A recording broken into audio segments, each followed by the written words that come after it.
कि real estate sectors में governance का इश्यू कई जगह पे आता है। तो क्वालिटी कंपनी में निवेश करिए और उन कंपनीज में निवेश करिए जहां पे वैल्यूएशन अभी भी रीजनेबल है। कुछ कुछ कंपनीज इस सेक्टर में ऐसी है जो अपने फंडामेंटल से बहुत आगे ट्रेड कर रही है, तो उनको अवॉइड कर दीजिए। अच्छा, चलिए, तो यहां पर आप 5 या 7 साल की वैल्यूएशन जोन देखेंगे और उससे डिसाइड करेंगे कि भाई कौन ऊपर है, उससे जरा परे। एब्सोल्युटली। चलिए, ये तो बात रियल एस्टेट स्पेस की हो गई। नीलेश जी, आप बाजार से लगभग 3 दशक से जुड़े हुए हैं और 80 और 90 के दशक में भारत का जो मैन्युफैक्चरिंग बेस था वो स्टॉक मार्केट में बहुत अच्छा रिफ्लेक्ट करता था। उसके बाद प्राइवेट सेक्टर बैंक्स आए, फिर आईटी कंपनीज आई, तो हमारा रुझान सर्विसेज सेक्टर की तरफ जाता हुआ दिखा। अब हम एक ऐसे पायदान पर खड़े हुए हैं जब एक इंडस्ट्रियल साइकिल आपको बढ़ती हुई दिख रही है, नए नए प्लांट्स अनाउंस हो रहे हैं। क्या ये भी अगले 2-3 साल के लिए ट्रेंड रहेगा कि उन कंपनीज की तरफ ध्यान दिया जाए जो ओल्ड इकोनॉमी थी? डेफिनेटली शैल भाई, ये जो इंडस्ट्रियल रिलेटेड कंपनीज थी उन्होंने पिछले 5-6 सालों में तो बहुत ही कठिन परिस्थिति का सामना किया। तो अब जो मतलब बच्चे हैं वो फाइटिंग फिट हैं, उन्होंने अपनी कॉस्ट को काफ़ी कंट्रोल कर लिया है और अब उनके लिए पूरा मैदान सामने है। एक्सपोर्ट्स मार्केट में उन्हें अपॉर्चुनिटी मिलेगी। दूसरी चीज़ है, लोकल में गवर्नमेंट स्पेंड कर रही है, गवर्नमेंट के पास फिस्कल स्पेस है पैसा खर्चा करने की। और तीसरा, प्राइवेट सेक्टर निवेश अब चालू हो रहा है। चाहे सीमेंट सेक्टर देखिए, स्टील सेक्टर देखिए, शुगर सेक्टर देखिए, वहाँ पे निवेश आगे बढ़ने लगा है। तो मुझे लगता है कि पिछले 5-10 सालों का जो अंडर परफॉर्मेंस इंडस्ट्रियल कंपनीज का है वो आने वाले 2-3 सालों में कवर हो जाएगा। इन कंपनीज के पास अब वॉल्यूम्स बढ़ेगा, मार्जिन बढ़ेगा और इन्वेस्टर्स की एक्सपेक्टेशन से ज़्यादा ये पैसा बना पाएंगे। इसमें सिर्फ एक चीज़ का ध्यान रखना है, इंडस्ट्रियल कंपनी सर्विसेज की तरह नहीं है। वहाँ पे रिजल्ट्स सेक्युलर लीनियर नहीं आते, वो लंपी आते हैं। तो आपको वो लंपीनेस का ध्यान रखना पड़ेगा। जी, चलिए, तो ये तो 2 सेक्टर्स आपने अगले 2 या 3 साल के लिए हमारे दर्शकों को बताए, रियल एस्टेट एंसिलरीज और उनकी जितना भी फाइनेंसिंग आर्म है, और इंडस्ट्रियल स्पेस जहां पर हम लोग बहुत फेरबदल आते हुए देख रहे हैं। नीलेश जी, सिर्फ और सिर्फ अगर निफ्टी को देखें तो हम लोगों ने पिछले 18 महीने में 8,000 से निफ्टी 18,000 तक जाते हुए देखा। अगले 2 साल में कौन कौन सी ऐसी चीजें हैं जो आपको बाजार में होती हुई दिख रही हैं? इतने बढ़िया रिटर्न दिलवा दीजिए अगले साल तो फिर वारे न्यारे हो जाएंगे। मेरे हिसाब से शैल भाई, जो रिटर्न हमने पिछले 18 महीनों में देखा वो आने वाले 36 महीनों में भी शायद नहीं मिलेगा। 8,000 से 18,000 की जर्नी एक चीप मार्केट से फेयर वैल्यू मार्केट में हुई। अब मार्केट अपनी फेयर वैल्यू के आसपास पहुंच चुका है, तो एक आपको रिटर्न की एक्सपेक्टेशंस बहुत कम करनी पड़ेगी। बट दूसरे एसेट क्लास के सामने फिर भी इक्विटी में ज़्यादा रिटर्न छूटेगा। दूसरा, आपको वॉलेटिलिटी के लिए प्रिपेयर होना पड़ेगा। कुछ हद तक आप ये कह सकते हैं कि पिछले 18 महीने की बैटिंग पिच थी भारत की पिच की तरह, जहां पे आप आसानी से रन बना सकते थे। अब आप बॉलिंग पिच पे जा रहे हैं, यहाँ पे बॉल टर्न होगी या स्किड होगी या शूट होगी, एंड आपको संभल के खेलना पड़ेगा। सो रिटर्न की एक्सपेक्टेशन कम कर दीजिए और वॉलेटिलिटी की एक्सपेक्टेशन बढ़ा दीजिए and be ready for the next 36 months market.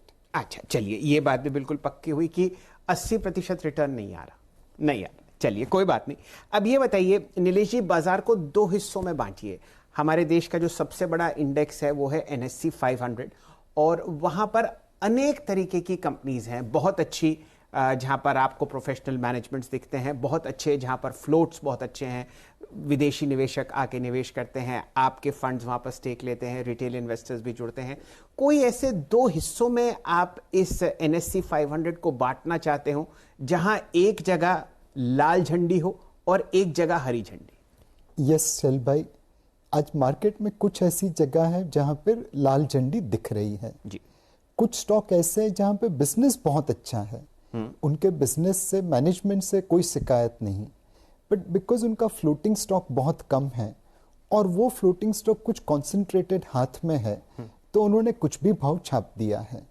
उस वैल्यूएशन पे अगर आप पीछे देखें तो बहुत अच्छा रिटर्न दिखता है, आगे देखे तो मुझे नहीं लगता कि इन स्टॉक्स में आने वाले 1.5-2 सालों में कुछ रिटर्न बनेगा। दूसरी, एंड ये हर बुल मार्केट में हमने देखा है कि कुछ पेनी स्टॉक्स होते हैं जिसमें न बिजनेस होता है न कोई फंडामेंटल्स होते हैं, बट दाम आसमान को छू जाते हैं। और अब ये सोशल मीडिया का जमाना है, तो लोग खरीद के फिर 20 लोगों को पहुंचा देते हैं कि इसमें ये हो रहा है वो हो रहा है, लोग उसमें कूद पड़ रहे हैं। तो NSE 500 में तो ये टाइप की बगैर फंडामेंटल की कंपनीज बहुत कम है, बट बिलो 500 प्रोबेबली 25 से 30% मार्केट ऐसा है जहां पे बिजनेस फंडामेंटल यहाँ पे है और वैल्यूएशन वहां पे है जी। तो ये मार्केट में इस रेड जोन में आप ट्रेडिंग करना है तो करिए, बट निवेश तो पक्का मत करिए, बिल्कुल इसमें रिटर्न नहीं बनेगा। ये माइनफील्ड छोड़ दीजिए, तो पूरी मार्केट में आपके पास ऐसे बहुत सारे क्वालिटी स्टॉक्स हैं जिसमें निवेश करके अच्छा पैसा बन सकता है। शाह साहब, अभी तक आपने एक बहुत बढ़िया रोड मैप सेट किया, अब जरा स्टॉक पिकिंग पर बात करते हैं। ये बताइए, NSE 500 में से जो कि हमारे देश का सबसे बड़ा इंडेक्स है, इसमें क्या अपने निवेश के यूनिवर्स को सीमित रखें, और अगर हाँ तो इसमें कितनी ऐसी कंपनीज होंगी आपके हिसाब से जो पिछले 10-12 साल की बैलेंस शीट मजबूत है और वहां पर अब स्टॉक पिकिंग शुरू की जाए? मेरे हिसाब से NSE 500 में कम से कम 400 के आसपास कंपनीज ऐसी है जिनके गवर्नेंस स्टैंडर्ड्स बहुत अच्छे हैं, जिनके बिजनेस फंडामेंटल्स भी सही है। अब उसमें से कुछ मार्केट को आउट परफॉर्म करेगी, कुछ शायद नहीं करेगी, बट उसमें निवेश करके आपका प्रिंसिपल लॉस हो जाए वैसा माहौल मुश्किल से ही बनता दिखता है। जी, चलिए, तो लगभग आप समझिए कि 350 से 400 कंपनीज का यूनिवर्स है जहां पर हम लोग स्टॉक पिकिंग कर सकते हैं। नीलेश जी, आपने खुद ही कहा कि 18,000 के आसपास अगर निफ्टी या ब्रॉडर इंडिसेस को देखें तो मार्केट ऑफ फेयर वैल्यू पर है, एक समय बहुत सस्ता था। क्या यहां पर भी कोई सेक्टोरली आपको ओवर वैल्यूएशन दिखती है? कई बार हम लोग चर्चा करते हैं टीवी पे, हमारे साथ बहुत निवेशक और बड़े बड़े दिग्गज इन्वेस्टर जुड़ते हैं और वो चिंता व्यक्त करते हैं कि भाई अब 100 PE की बात हो रही है। कई जगह IPOs में तो बिल्कुल डर लगता है आप प्राइस पढ़ें, और डर लगता है जब वो लिस्ट हो जाते हैं। तो कोई ऐसी आपको परेशानी दिखती है बाजार में जहां रात की नींद में मामूली सा खलल आता हो? हमें लगता है कि आने वाले 2-3 सालों में, नॉट आने वाले 2-3 महीनों में एक ट्रेंड बनेगा जहां पे लोग हाई PE स्टॉक से लो PE स्टॉक्स में या एक्सपेंसिव स्टॉक्स से सस्ते स्टॉक्स में मूव करेंगे। इसके पीछे कुछ रीजंस ये होंगे कि हाई PE स्टॉक्स अपनी एक्सपेक्टेशंस के अनुरूप डिलीवर नहीं करेंगे जी। जैसे मोहम्मद अजरुद्दीन थे, उन्होंने अपने पहले 3 टेस्ट में 3 शतक लगाए थे। लोगों की उम्मीद थी कि अब तो ये हर टेस्ट में शतक लगाएंगे। मोहम्मद अजरुद्दीन बहुत अच्छे बल्लेबाज थे, बट हर मैच में वो शतक नहीं लगा पाए जी, बिकॉज वो स्टैंडर्ड उतना ऊपर था कि उस एक्सपेक्टेशंस के पे ऊपर डिलीवर करना मुश्किल हो जाता। सिमिलरली एक और चीज भी है शैल भाई, कि जब डाकू वालिया संत वाल्मीकि बनता है तो रामायण का सर्जन होता है। वैसे ही डाकू वालिया स्टॉक जिस दिन अपनी करवट बदलता है और संत वाल्मीकि बनता है तो आपका सबसे ज्यादा पैसा बनेगा। और इस मार्केट में बहुत सारे निवेशक ऐसे हैं जो उन डाकू वालिया के ऊपर प्रेशर डालेंगे जी, एक एक्टिविस्ट बनके कि भैया आप अच्छे गवर्नेंस स्टैंडर्ड्स अपनाइए, आप अपने बिजनेस को ढंग से चलाइए ताकि आपकी कैपिटल वैल्यू बढ़े और हमारा भी रिटर्न बने। क्या बात है। तो रामायण की रचना आपको दोबारा भारतीय बाजारों में होती हुई दिख रही है अगले 2-3 साल में। नीलेश जी, पिछले 18 महीनों में हमारे बाजार की एक खासियत रही कि करोड़ों नए निवेशक जो 22 साल की उम्र के हैं, 18 साल की उम्र के हैं, 25 साल की उम्र के हैं, वो हमारे साथ जुड़े। आपके पास 3 दशक का तजुर्बा है, बताइए 3 ऐसे गुरु मंत्र कि नुकसान तो बिल्कुल ही ना हो और अगर नफा हो तो वो बहुत आराम से हो, बिना किसी परेशानी के। एक पिछले 18 महीने आपने बैटिंग पिच पे बैटिंग की, अब बॉलिंग पिच पे बैटिंग करना है तो आपकी टेक्निक सुधार लीजिए, अच्छी कंपनी में निवेश करिए, लॉन्ग टर्म के लिए निवेश करिए। यह मार्केट ऐसा नहीं है जहां पे आप लिवरेज पोजीशन चलाएं। दूसरी चीज है कि पिछले 3 दशक में मैंने देखा है कि क्वालिटी में निवेश करके आज तक किसी का नुकसान नहीं किया। टेम्पररी लॉस आता रहता है, बट फाइनली वो रिकवर हो जाता है।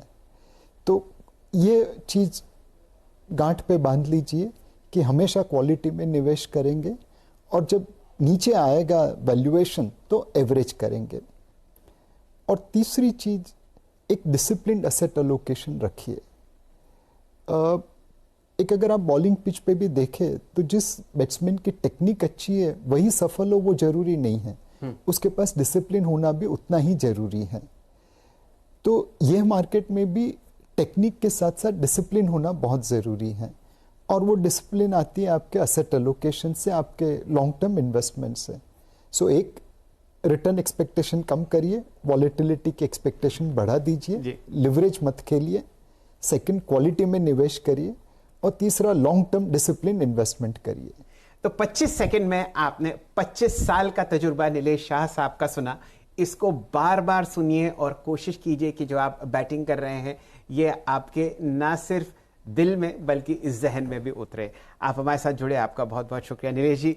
आपको, आपके पूरे परिवार को और कोटक म्यूचुअल फंड के लाखों निवेशकों को सीएनबीसी आवाज की तरफ से दिवाली की बहुत बहुत शुभकामनाएं। थैंक यू शैल भाई। सीएनबीसी के सारे दर्शकों को दिवाली की ढेर सारी शुभकामनाएं।